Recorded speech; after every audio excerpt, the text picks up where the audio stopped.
Hello everyone, চলে আসলাম ছোট্ট একটা মিনি ভ্লগ ভিডিও নিয়ে। কেমন আছো সবাই? আশা করি সকলে ভালো আছো।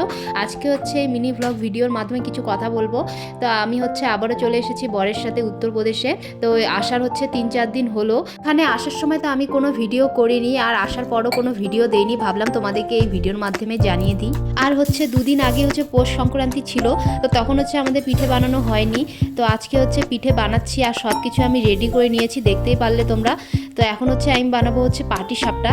তো আজকে শুধু পাটিসাপটাই বানাবো, দেখি যদি সময় থাকে তাহলে আরও যেগুলো পিঠে আছে সেগুলো বানানোর চেষ্টা করব। এখন হচ্ছে আমাদের কাছে নারকেল ছিল না, তার জন্য হচ্ছে বাড়ি থেকে আমি তিল নিয়ে এসেছিলাম। তো তিল হচ্ছে ভেজে তারপর হচ্ছে মিক্সার মেশিনে গুঁড়ো করে গুড় দিয়ে ওটাকে একটা পুর বানিয়ে রেখেছিলাম, সেটাই দিয়ে হচ্ছে আমি পাটিসাপটা বানাচ্ছি। এটা দিয়েও কিন্তু অনেক বেশি ভালো লাগে খেতে। অনেক দিন আগে হচ্ছে খাওয়া হয়েছিল, তারপর তো নারকেল দিয়ে বেশিরভাগ সবাই এখন করে। তো তিল দিয়েও কিন্তু একটা আলাদা রকম টেস্ট লাগে খেতে। তো যারা এখনও খাওনি তারা কিন্তু তিল দিয়ে করে দেখো, অনেক বেশি ভালো লাগে খেতে। আর এখন হচ্ছে আমি পরপর একটা করে বানাচ্ছি, আর বানাতে কিন্তু খুব ভালো লাগে। একটার পর একটা মানে বানাতে ধরলে পরে মনে কি বানাতেই থাকি, তো খুবই ভালো লাগে বানাতে। আর তোমরা হচ্ছে কি কি পিঠে বানিয়ে খেলে অবশ্যই কমেন্ট করে জানিও, যারা আমার ভিডিওগুলো দেখছো। বাড়ি থেকে হচ্ছে আতপ চালের গুঁড়ো আর হচ্ছে গোটা আতপ চাল নিয়ে এসেছিলাম, আর এখানে হচ্ছে আগে থেকে হচ্ছে আতপ চালের গুঁড়ো ছিল। তো দুটা হচ্ছে মিক্স করে হচ্ছে আমি এই পাটিসাপটাগুলো বানাচ্ছি। আমরা যেহেতু এখানে দুজন আছি তার জন্য আমাদের বেশি পিঠে লাগবেই না। তো আজকে হচ্ছে আমি পাটিসাপটাগুলো শুধু বানাচ্ছি।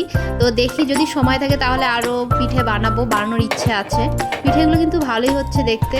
তারপর আমি হচ্ছে অনেক কয়টা ভাজার পর এখন হচ্ছে আমার বর হচ্ছে আমাকে হেল্প করে দিচ্ছে। তো আমি ভাজার পর আমার বর বলছে আমাকে দাও, আমি কয়েকটা ভাজি। তো তার জন্য হচ্ছে আমার বর এখন কয়েকটা পিঠে ভাজছে। বানাতে কিন্তু ভালোই লাগে, যদি পিঠেটা যদি একদম ভালো হয় বানাতে, তো তাহলে কিন্তু ভালোই লাগে। তো এখন হচ্ছে আমাদের পিঠেগুলো ভালোই হচ্ছে। আর দুজন থাকলে তো তাড়াতাড়ি হয় কাজটা। যে কোনো কাজে যদি মনে করি কেউ যদি সাহায্য করার জন্য থাকে তাহলে কিন্তু তাড়াতাড়ি হয়। আমরা হচ্ছে বিকেলবেলায় পিঠেগুলো ভাজছি। আমার বর হচ্ছে স্কুল থেকে আসলো, ফ্রেশ হওয়ার পর তারপর বিকেলে খাওয়া দাওয়াটা কমপ্লিট করে তারপর হচ্ছে এগুলো সব রেডি করে নিয়ে পিঠেগুলো ভাজছি। আর পিঠে ভাজতে তো অনেকটা ধৈর্যের কাজ, মানে অনেকটা ধৈর্য ধরে এগুলো সব করতে হয়, মানে অনেকটা সময় লেগে যায় করতে। সকলকে জানাই পৌষ সংক্রান্তি অনেক অনেক শুভেচ্ছা। আমরা যেহেতু দুজন আছি তার জন্য আমাদের এই কয়টাই পিঠে হয়ে যাবে। আর তোমাদের ভিডিওটা কেমন লাগলো কমেন্ট করে অবশ্যই জানিও। দেখা হচ্ছে নেক্সট কোনো ভিডিও।